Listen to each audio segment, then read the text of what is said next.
Right. ఇక్కడ మనకి కొంత డిస్టర్బెన్స్ అయితే ఉంది. అంటే ఇక్కడ గూడా కొంతమంది జనాలు గూడా పోగయ్యారు. అదేవిధంగా కొంత మీడియా గూడా చాలామంది వచ్చేసరికి మనకి అసలు వాళ్ళు టైం ఇవ్వలేకపోతున్నారు. ఒక్కసారి అంకుల్‌తో మాట్లాడదాం. లోపలికి రండి. సో, ఇన్ని రోజులు గూడా అంటే దాదాపు నెలకు 30,00,000 సంపాదిస్తున్నారంటూ గూడా చెప్పారు. సో, ఇందాక వాళ్ళ అబ్బాయి గూడా మాట్లాడారు. 30,00,000 సంపాదిస్తే మా ఇల్లు ఇలా ఎందుకుంటుందంటూ గూడా. చూసారు గదా! మొత్తం రేకుల షెడ్డే ఉంది ఇల్లు గూడా. సో, ఇక్కడ ఇదే వంటగది. రోజు ఆంటీ అంటే ఉదయం 3 గంటలకు లేసి అంటే అర్ధరాత్రి లేసి ఇక్కడే వంట చేస్తారు. ఒక్కసారి రండి. సో, ఇక్కడే చేస్తారు. సో, చూడడానికి కూడా చాలా చిన్నగా ఉంది మనకి రేకుల షెడ్. చూస్తే 2 రూమ్‌లు ఉన్నట్టుగా ఉంది. ఒకటి బెడ్‌రూము, అదేవిధంగా ఒకటి ఇదంతా కూడా కిచెన్‌కి ఏర్పాటు చేసుకున్నారు. సో, అంకుల్ ఇక్కడే ఉన్నారు. ఒకసారి మాట్లాడదాం. చెప్పం. సార్ నమస్తే అంకుల్. నమస్తే అమ్మ. అసలు నిన్నేం జరిగింది? అదేనమ్మా. అసలు పోలీస్ వాళ్ళు ట్రక్ తీసుకున్నా అన్నారు. అంటే మిమ్మల్ని అసలు ఫుడ్డే పెట్టనీయలేదా? నిన్న అసలు ఎప్పుడెళ్లారు? ఏం జరిగింది ఒక్కసారి చెప్పండి. ఫుడ్ పెట్టనివ్వలేదు నాన్న, దింపనివ్వలేదు, అసలు సామానమే దింపనివ్వలేదు. హ్మ్. ఇక రిక్వెస్ట్ చేస్తే ఒక గిన్నె 2 గిన్నెలు దింపాము, చికెన్ దింపాము, కట్మయన్నీ బండిలోనే ఉన్నాయి. హ్మ్. ఇక తర్వాత బండి తీసుకుని వెళ్ళిపోయారు. హ్మ్. తీసుకుని వెళ్ళిపోయి సీజ్ చేశారు బండి. హ్మ్. అట్లా అట్లా తీసుకెళ్ళిపోతే మరి దాదాపు చాలా షాప్స్ ఉన్నాయి గదా! స్ట్రీట్ ఫుడ్ అన్నప్పుడు చాలా మంది అమ్ముకుంటున్నారు మీలాగే. మరి మిమ్మల్ని మాత్రమే తీసుకెళ్ళనా అని మరి మీరేం అడగలేదా? అదే అడిగాము. అడిగితే మీ దగ్గర క్రౌడ్ ఎక్కువ ఉంది బాగా, మీ వల్ల ట్రాఫిక్ జామ్ అవుతుందని అన్నాను. హ్మ్. మరి దానికి తగిన అంటే పరిష్కారం ఏమైనా చూపియండి అని మీరు అడిగారా? మరి ట్రక్ ఇమ్మని ఏ విధంగా అడిగారు? వాళ్ళు ఏమన్నారు అసలు పోలీసులు? అంటే ఒక వారం రోజులు ఆపమన్నారు. ఎందుకని ఆపమన్నారు? మన వల్ల క్రౌడ్ పెరుగుతుందని అక్కడ, మా వల్ల క్రౌడ్ పెరుగుతుంది, ఒక వారం రోజులు ఆపమన్నారు. అంటే ఇదంతా సోషల్ మీడియా ఇదంతా కూడా కొంత స్టాప్ అయిపోతే మళ్ళీ యథావిధిగా మొదలు పెట్టుకోవచ్చు అన్నారా? ఆ ఆ మాటే చెప్పారు. హ్మ్. మరి రేవంత్ రెడ్డి గారు మీకు గుడ్ న్యూస్ చెప్పారు. స్పందించారు. సరే సీఎం రేవంత్ రెడ్డి వారి దృష్టికి చేరింది. మరి సీఎం రేవంత్ రెడ్డి గారే మీకు కాల్ చేసి కూడా మాట్లాడడం జరిగిందంట. అసలు ఏం మాట్లాడారు? రేవంత్ రెడ్డి గారే కాల్ చేశారా? లేదు లేదు, రేవంత్ రెడ్డి గారు మన దీంట్లో పెట్టారంట, పోస్ట్లో పెట్టారంట.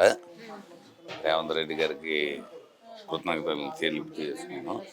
ఎట్లా అనిపిస్తుంది సీఎం రేవంత్ రెడ్డి గారి నుంచి కూడా అంటే మాలాంటి సామాన్యులకి ఇలా సపోర్ట్ చేసినందుకు చాలా సంతోషం. ఆయన 2-3 రోజుల్లో కూడా మీ షాప్ దగ్గరికి వచ్చి కూడా అంటే మీతో మాట్లాడతారంట. అదేవిధంగా మీ దగ్గర ఫుడ్ కూడా తింటారంట. మరి ఎట్లా అనిపిస్తుంది?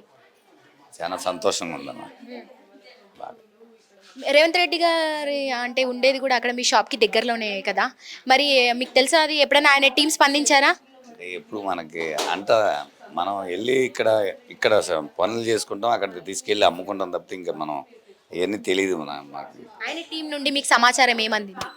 అంటే వెళ్ళి వెహికల్ తెచ్చుకోండి ఆ, అని చెప్పి పోలీసులకు చెప్పారంట. తెచ్చుకోమన్నారు ఎప్పుడు వెహికల్. కలుస్తా అని చెప్పారు? అవి మనకేం చెప్పలేదు ఇంకా ఇవి. హ్మ్. మీరు అంటేనే తెలుస్తుంది మాకు అంతే.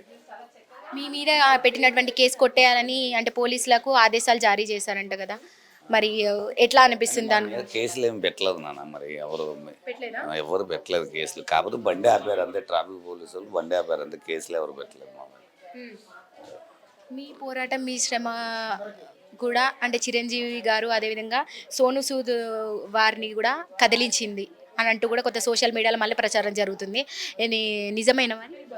ఏమోనమ్మా అవన్నీ సోషల్ మీడియా గురించి మాకు అంతగా అంటే తెలియదు. వారిద్దరు కూడా చిరంజీవి గారు, సోను సూద్ గారు కూడా మీకు హ్యాట్సాప్ చెప్పినట్టుగా కూడా సోషల్ మీడియాలోనే తెలుస్తుంది మరి చెప్పారు.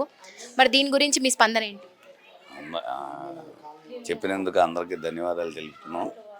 అలాంటి నిరుపేదల వెనకాల అందరు సపోర్ట్ చేస్తున్నందుకు అందరికీ ధన్యవాదాలు తెలుపుతున్నాం. హ్మ్.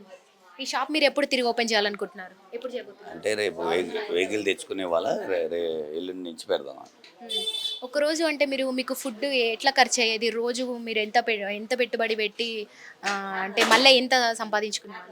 అంటే ఇక ఇట్లాగే చెప్తుంటే దాన్ని డబల్ డబల్ చేసేస్తున్నారు నాన్న. మనకి వచ్చే ఇన్కమ్, ఇప్పుడు మనకు వచ్చే ఇన్కంలో మనకి 80% పోతుంది దీంట్లో. దాన్ని బట్టి మీరు అర్థం చేసుకోండి. దాంట్లో వచ్చే పర్సెంట్ మనం తెచ్చే ఖర్చులు ఏమైనా కానీ మనకు మిగిలేది మళ్ళీ పనోళ్ళు 20%లో మళ్ళీ పనోళ్ళకి ఇవ్వాలి, కరెంటు బిల్లులు కట్టాలి, అన్నీ కట్టాలి, పెట్రోల్ పోసుకోవాలి, మమ్మల్ని ఇవన్నీ ఉంటాయి. అది అట్లా ఉంటుంది. అంతేగా మీకు ఎంత మిగిలేది రోజుకి? అవన్నీ ఇప్పుడు ఎంత మిగిలితే అంటే ఒకరోజు మిగిలితే ఒక రోజు మిగలవు కూడా. 100 మందికి అంటే ఇప్పుడు పెడతామమ్మా ఫ్రీ భోజనం అంటే మామూలుగా ఇక్కడ ఎవరికి పెట్టాం, స్టాల్లో అయితే ఎవరికి పెట్టాం. ఎవరికన్నా కావాలి ఎప్పుడన్నా అయ్యా ఎవరన్నా మమ్మల్ని కోరితే మటుకి ఇస్తాం. ఎప్పుడన్నా అనాథ ఆశ్రమాలకు కానీ ఏదన్నా ఎవరన్నా కోరితే మటుకి ఒక 100 మందికి సరిపడా ఇస్తాం. ఆంటీది మీది లవ్ మ్యారేజ్ అంటున్నారు, ఇది నిజమేనా? ఇక ఇవన్నీ అంటే ఆంటీకి తెలియదు, అది వన్ సైడ్ లేవు అంతే. మీది వన్ సైడ్ లవ్వా? అంతే. ఓకే, అంటే ఆంటీ వాళ్ళు మీకు చుట్టాలు అవుతారా లేకపోతే ఎట్లా? చుట్టాలే. చుట్టాలు అంటే లవ్ మ్యారేజ్. ఇంకా ఆంటీకి చెప్పలేదా మరి ఎప్పుడు? ఆంటీని పెళ్లి చేసుకునే చెప్పే. ఏమన్నారు ఆంటీ? అప్పుడు ఎలా దాకా రెస్పాండ్ భయం. అయ్యారు?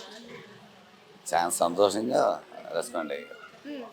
అది ఇప్పుడు ఎట్లా అనిపిస్తుంది మరి రేవంత్ రెడ్డి గారికి? మీరు ఏం చెప్పుకోదలుచుకున్నారు?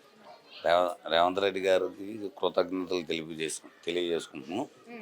స్ట్రీట్ వెండర్స్ తరఫున అందరిని కూడా ఇట్లాగే చూడాలని కోరుకుంటున్నాం. రైట్ అండి, థ్యాంక్ యూ. నమస్తే, వెల్కమ్ టు అవర్ ఛానల్. నేను మీ భానుశ్రీ. సో మొత్తంగా కూడా అంటే తెలంగాణ రాష్ట్ర వ్యాప్తంగా కూడా గత అంటే వారం నుంచి కూడా సంచలనంగా మారినటువంటి కుమారి ఆంటీ గురించి స్ట్రీట్ ఫుడ్ వద్ద అయితే మనం చూసాము. మాదాపూర్లో కేబుల్ బ్రిడ్జ్ వద్ద అక్కడ దుర్గం చెరువు నుంచి లెఫ్ట్ తీసుకుంటే మనకు అక్కడ అన్నీ కూడా చాలా స్ట్రీట్ ఫుడ్స్ చూసే ఉంటాము.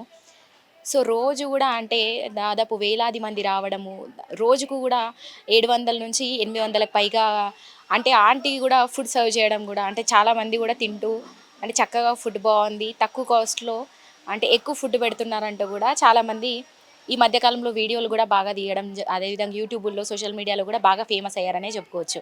అయితే అక్కడి నుంచి కూడా అంటే ఒక విషయం పైన కూడా కొంచెం సంచలనంగా మారినటువంటి విషయం ఏంటంటే నిన్న పోలీసులు వచ్చి కూడా అంటే ట్రాఫిక్ పోలీసులు వచ్చి కూడా కుమారి ఆంటీ వాళ్ళ ఏదైతే ఫుడ్ ట్రక్ ఉంటుందో వాళ్ళది సీజ్ చేశారని చెప్తున్నారు. అసలు ఎందుకు ఫుడ్ ట్రక్ సీజ్ చేశారు ఏందన్న విషయాలు గురించి మనం ఒక్కసారి తెలుసుకునే ప్రయత్నంలో మనకు తెలిసిన విషయాలు అంటే యూట్యూబ్ వాళ్ళు వచ్చి కూడా మొత్తము అంటే ఆంటీని ఫేమస్ చేశారు, అదేవిధంగా దింపేశారని కూడా కొంత వార్తలు వచ్చినాయి. అందుకే ఫుడ్ ట్రక్ అనేది కూడా తీసుకెళ్ళిపోయారు. అంటే అక్కడ ఉన్నటువంటి చుట్టుపక్కల మొత్తం కూడా ట్రాఫిక్ రద్దీ పెరిగిపోతూ కూడా అంటే అక్కడ ఇబ్బందులకు గురవుతున్నారు జనాలను కూడా పోలీసులు వచ్చి అయితే ట్రక్ తీసుకెళ్ళిపోయారు. మరి అసలు ట్రక్ అప్పగించారా లేదా, అసలు అక్కడి నుంచి మొత్తం సీఎం రేవంత్ రెడ్డి వరకు కూడా ఈ న్యూస్ వెళ్ళడం అనేది ఇంకా సంచలనంగా మారింది. మొత్తానికైతే అంటే ఆంటీ రోజుకి ఇంకా ఫేమస్ అయిపోయారు అనే చెప్పుకోవచ్చు. మరి ప్రస్తుతం అయితే మనము ఆంటీ ఇంటి వద్దే ఉన్నాము, ఆంటీ ఇంటి దగ్గరికి వచ్చేసినాం. ఇక్కడ కూడా గల్లీ నివాసులు ఉన్నారు, వాళ్ళతో ఒకసారి మాట్లాడదాం, ఆంటీ గురించి తెలుసుకునే ప్రయత్నం మరింత చేద్దాం. హలో సార్, నమస్తే. నమస్కారం అమ్మా. సార్ మీరు దాదాపు అంటే ఎన్నేళ్ళ నుంచి ఉంటున్నారు ఇక్కడ? నేను ఇక్కడ 15 ఏళ్ళ నుంచి ఉంటున్నామా. కుమారి ఆంటీ గురించి మీకేం తెలుసు, మీకు తెలిసిన విషయాలు? కుమారి ఆంటీ గారి గురించి వాస్తవంగా ఆమె మాకు ఇంతకుముందు తెలుసు, కానీ ఈమెనే అక్కడ కొండాపూర్లో ఈ హోటల్ రన్ చేస్తానని చెప్పి మేము కూడా ఆశ్చర్యపోయినాము. ఎందుకంటే తెలియదు ఈమె ఆమె అని, మామూలుగా ఎవరో అనుకున్నాం కానీ ఈమె అని మాకు తెలియదు. పెద్ద విచిత్రం ఏంటంటే ఈ సోషల్ మీడియాలో ఈ యూట్యూబ్ ఛానల్ వల్ల ఆమె చాలా ఇబ్బందులకు గురైంది. రోజుకు 1,00,000 అమ్ముతుంది, 2 లక్షలు అమ్ముతుంది, 30 లక్షల నెలకు ఆదాయం. ఇప్పుడు ఇన్కమ్ ట్యాక్స్ చూస్తే ఆమె పరిస్థితి ఏంటండి? ఆమె ఇల్లును చూశారు మీరు, ఆమె ఎంత అధ్వానమైన స్థితిలో ఉన్నది. ఒక మహిళా శక్తి ఆమె కేవలం తన వంట చేసే పనితోటి ఆ స్థాయికి ఇంతమంది పనులను పెట్టుకొని అక్కడ అంత మంచి ఫుడ్ కోర్ట్ రన్నింగ్ చేస్తుంటే రోజుకు 1,00,000 ఆదాయం అని ఒకరు చెప్పడం, రోజుకు ఒక యూట్యూబ్లు ఆమెను యూట్యూబ్లు చేసి లాస్ట్ రోడ్డు మీద తీసుకొచ్చిండ్రు. ఇవాళ ప్రజాపాలనలో రేవంత్ రెడ్డి గారు ఒక మహిళ శ్రమను గుర్తించి ఆమెను మళ్ళీ పోలీసు వాళ్ళతో మాట్లాడి మళ్ళీ ఆమెతో పాటు ఆ హోటల్ రన్ చేసినందుకు ఆయనకు ప్రత్యేకంగా ధన్యవాదాలు తెలుపుతున్నాం. ఎందుకంటే ఇది ఒక ప్రజాపాలనే మాత్రం ఇస్తున్నాడు. ఈ విషయంలో కుమారి గారికి సహాయం చేసిన రేవంత్ రెడ్డి గారికి మేము ప్రత్యేకంగా ధన్యవాదాలు చేస్తున్నాం. ఎందుకంటే ఎంఏ నగర్లోనే ఆమె నివాసం ఉంటుంది. వచ్చి 1 సంవత్సరమే అయింది ఆమె ఇక్కడికి రావడం. ఆమె పరివారం అంతా ఒక 10-12 మంది స్టాఫ్ ఉంటుంది. ఆమె శ్రమ వర్ణాతీతం. ఎప్పుడు లేస్తుందో, ఎప్పుడు వస్తుందో, ఎప్పుడు పోతుందో ఆమె తెలియదు. అటువంటి ఆమెను పట్టుకొని నీకు నెలకు 30 లక్షల ఆదాయం ఉంది, రోజుకు 1,00,000 మిగులుతుంది, 56,000 అమ్మది. అక్కడ మటన్కి ఎంత ఇవ్వాలి, చికెన్కి ఎంత ఇవ్వాలి, బియ్యానికి ఇవ్వాలి, ఎచ్చాలకి ఎంత ఇవ్వాలి, వాళ్ళు కార్మికులు ఉంటారు వాళ్ళకి ఎంత ఇవ్వాలి, డీజిల్ ఏం పోసుకోవాలి, ఇవన్నీ ఆలోచన లేదా? నేను చెప్పేది అంటే యూట్యూబ్ ఛానళ్ళు మీ రేటింగ్ కోసం ఆమె జీవితంతో ఆట ఆడుకోవద్దని చెప్పి నీ సందర్భంగా తెలియజేస్తున్నాను. ఎంఏ నగర్లో ఆమె వచ్చి ఒక 1 ఇయర్ అయింది. ఆమె నాకే తెలియదు, నేను ఇక్కడ ప్రత్యేకంగా ప్రజలతో సంబంధాలు అంటే ఆమె ఎట్లుంటుందో మీకు అర్థం చేసుకోండి. కాబట్టి ఈ విషయంలో మాత్రం రేవంత్ రెడ్డి గారికి ప్రత్యేకమైన ధన్యవాదాలు తెలుపుతున్నాను. ఇప్పుడు అంటే ఫుడ్ ట్రక్ కూడా తీసుకోవడం జరిగింది అన్నారు. పోలీసులకి అంటే ప్రత్యేక కాల్ చేసి కూడా ఇదంతా ఫుడ్ ట్రక్ అప్పగించాలి, అదే యథావిధిగా కొనసాగించాలని సీఎం రేవంత్ రెడ్డి గారు చెప్పడం జరిగింది కదా. మరి ఎట్లా అనిపిస్తుంది? సీఎం రేవంత్ రెడ్డి గారు దాకా ఈ దృష్టికి వెళ్ళింది, అదేవిధంగా స్పందించారు, ఇమీడియట్గా స్పందన వచ్చింది. మరి ఎట్లా ఏం చెప్తారు? సంతోషం అమ్మా, ఎందుకంటే ఇది మహిళా రాజ్యం, ఇందిరమ్మ రాజ్యం అని చెప్పి ఆయన ఎప్పుడైతే ఎన్నికల్లో ఒక మాట అన్నాడో, వాస్తవానికి ఇందిరమ్మ అంటే ఒక మహిళా శక్తి నిదర్శనం. ఈ కుమారి కూడా ఆ స్థాయిలో ఉన్న ఆమెను, ఎందుకంటే శ్రమను నమ్ముకొని ఒక ఊరు కాని ఊరు నుంచి వచ్చి ఇంత పరివారాన్ని వెంటబెట్టుకొని ఒక మహిళ, ఒంటరి మహిళ ఏం చేయగలదు అనుకుంటా తన భర్తతోటి తన పిల్లల్ని సాక్కుంటూ మిగతా పరివారం అంతా తీసుకొని పోయి అక్కడ చేయడం అంటే ఎంత గ్రేట్ అమ్మా. ఈ విషయంలో స్పందించిన రేవంత్ రెడ్డి గారికి కూడా మేము చాలా ధన్యవాదాలు తెలుపుతున్నాం. ఎందుకంటే ఈ కాలనీలో ఉంటున్నాం కాబట్టి ఆయనకు మా ప్రత్యేకమైన ధన్యవాదాలు తెలుపుతున్నాను. మహిళా శక్తిని గుర్తించి మళ్ళీ యథావిధిగా ఇక్కడ ఏమైందంటే ప్రత్యేకమైన ఎక్కువ బాగా హైప్ చేసే వరకు చాలామంది ఫ్లోటింగ్ వచ్చినప్పుడు ఆటోమేటిక్గా ట్రాఫిక్ జామ్ అవుతుంటుంది. అట్లాంటి ట్రాఫిక్ జామ్ చేయకుండా ఆమె జీవితం సజావుగా సాగేటట్టు చేయండి అని చెప్పి మీకు ఆ యూట్యూబ్ ఛానల్ కూడా మేము విన్నవిస్తున్నాము. అంటే సీఎం రేవంత్ రెడ్డి గారి నుంచి ఇంకేం పిలుపునిచ్చారు అంటే ఫుడ్ యథావిధిగా కొనసాగించాలని చెప్పడంతో పాటు ఇంకేమైనా చెప్పడం జరిగిందా? అంటే ఆమె ఒక ట్రాఫిక్ కానిస్టేబుల్ కూడా వాళ్ళు పెట్టుకోవాలని చెప్పింది. ఎందుకంటే ఈ హైప్ క్లియరేషన్ చేయడం వల్ల ఎక్కడెక్కడ వాళ్ళంతా అక్కడికి రావడం జరుగుతుంది. ఆటోమేటిక్గా అక్కడ ట్రాఫిక్ జామ్ అవుతుంది. ఆ ట్రాఫిక్ జామ్ అవడం వల్ల పోలీసులకు కూడా ప్రాబ్లం వస్తుంది కదా. లా అండ్ ఆర్డర్ ప్రాబ్లం వచ్చింది అక్కడ. పోలీసు వాళ్ళకి ఏమైందంటే మొత్తం రోడ్ అంతా ప్యాక్ అయిపోయినప్పుడు ఆటోమేటిక్గా వాళ్ళు చర్యలు తీసుకుంటారు ట్రాఫిక్ పోలీసు వాళ్ళు. అలాంటి పరిస్థితి రాకుండా కొంచెం మళ్ళా స్టార్ట్ చేసుకొని ఈ హైప్ అనేది క్రియేషన్ చేయకపోతే ఆమె బతుకు ఆమె బ్రతకగలుగుతుందని చెప్పి ఈ సందర్భంగా మీకు తెలియజేస్తున్నాం. ఓకే, మీకు తెలిసినంత వరకు వాళ్ళ కుటుంబము అంటే దాదాపు సంవత్సరం నుంచి చూస్తున్నారన్నారు కదా. అంటే ఇప్పుడు ఈ సోషల్ మీడియా వల్లే మీకు కూడా తెలిసిందా? అంతకుముందు అంటే వాళ్ళు ఏం చేస్తారు, ఎట్లుంటారు ఏంటని తెలియదా? ఆమె ఇక్కడ పనిచేస్తుంది తెలుసు. ఒకటి రెండు విషయాలు కూడా మేము కూడా గొడవ పడుతుంటే చుట్టుపక్కలతో మేము ఆమెకు సర్ది చెప్పామా, మనం పని చేసుకున్నప్పుడు జాగ్రత్త ఉండాలి అట్లా. కానీ ఈమెనే కుమార్ అనే విషయం నాకు కూడా తెలియదు.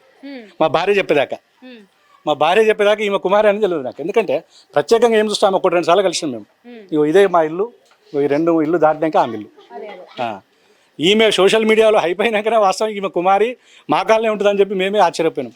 అది పరిస్థితి. ఇప్పుడు ఇంకో విషయం కూడా సంచలనంగా మారింది. మీరు వార్తల్లో చూసుకుంటే కూడా అంటే వైసీపీ నుంచి ఆమెకు కింద ఇల్లు అంటే ఆంధ్రాలో ఇల్లు ఇచ్చారంట, ఇల్లు అందింది అని చెప్పారు. అంటే కొంతమంది అంటే ఆంధ్ర నివాసులు కూడా ఇక్కడ ఎంతోమంది సెటిలర్స్ ఉన్నారు. వాళ్ళని అడిగితేనేమో అసలు జయగానే ఏం చేయలేదు ఏంటి అంటూ మాట్లాడతారు. మరి అంటే ఇది కూడా కొంత రాజకీయ పరంగా కూడా తీసుకురావడం జరిగింది. అంటే ఇప్పుడు జనసేనకి వైసీపీ మధ్య కూడా కొంచెం విమర్శలు స్టార్ట్ అవ్వడం, అంటే వైసీపీ ఆమెకి ఇవ్వడానికి ఓట్ బ్యాంక్ పెంచుకునే ప్రయత్నం కూడా చేస్తున్నారంటూ కూడా కొంత విమర్శలు అయితే వస్తున్నాయి. మరి దీనికి మీ స్పందన ఏంటి? అమ్మ, రాజకీయాలు మనుషులకు బ్రతుకునియాలి కానీ బ్రతుకుని జడగొట్టద్దు. వాళ్ళు జనసేన అయినా, వైఎస్ఆర్సీపీ అయినా, తెలుగుదేశం అయినా మనుషులు వాళ్ళు శ్రమను నమ్ముకున్న వాళ్ళు. వాళ్ళ శ్రమను గుర్తించాలి తప్ప వాళ్ళు వైసీపీలు సాయం చేసిండ్రు, వైసీపీలు ఇల్లు ఇచ్చిండ్రు ఇవన్నీ కాదు. రేపు ఆమె ఎవరికి ఓటేస్తే ఎవరికి అర్థం కాని పరిస్థితులు. వైసీపీ కూడా నిజంగానే అంటే ఓట్ బ్యాంక్ కూడా పెంచుకునే ప్రయత్నంలోనే ఆమెకి ఇల్లు ఇచ్చే ప్రయత్నం చేసిందంటారా? ఆమె పేదరికం పరిస్థితులను చూసి ఆమెకి ఇల్లు ఇచ్చిండ్రు. వాస్తవం కూడా ఆమె పేదరికంలో ఉన్నది. ఇప్పుడు ఆమె ఇల్లు చూస్తే మీకు అర్థం అవ్వట్లేదండి. ఒకడు వచ్చేయమంటాడు ఆమె బెంజ్ కారు ఉంది ఆమె కానీ ఒకటి చెప్తాడు, ఇంకొకరు వచ్చి 30 లక్షల నెలకు ఆదాయం అని చెప్తాడు. 12 మూల 36 అంటే ఎంత ఆదాయం ఉంటుందండి? 3,60,00,000 అంటే ఇన్కమ్ ట్యాక్స్లు వస్తే ఆమె పరిస్థితి ఏంది? మీరు నోటికి ఏది పడితే అది మాట్లాడేస్తుండ్రు. నెలకు 30 లక్షల ఆదాయం అంటే ఇన్కమ్ ట్యాక్స్లు కనుక ఆమె రైడ్ చేస్తే ఆమె పరిస్థితి ఏమి? ఆమె ఇంట్లో ఏమున్నాయండి? వంట సామాన్లు, ఆ పాత్రలు, ఆడ ఉన్న అవి తప్ప ఆమె దగ్గర ఏం లేవు. హైప్ అనేది చాలా అన్యాయం అండి. ఒక సోషల్ మీడియా అవగాహన లేకుండా వాళ్ళ విచ్చలవిడిగా వాళ్ళ విపరీత ప్రచారం, వాళ్ళ ఛానల్ రేటింగ్ కోసం ఆమె జీవితంతో చెడలాగటం అనుకున్న మాట మాత్రం వాస్తవం. ఇలాంటి పనులు చేయొద్దు దయచేసి అని చెప్పి మీ సందర్భంగా మీకు తెలియజేస్తున్నాను. Thank you so much. మరింత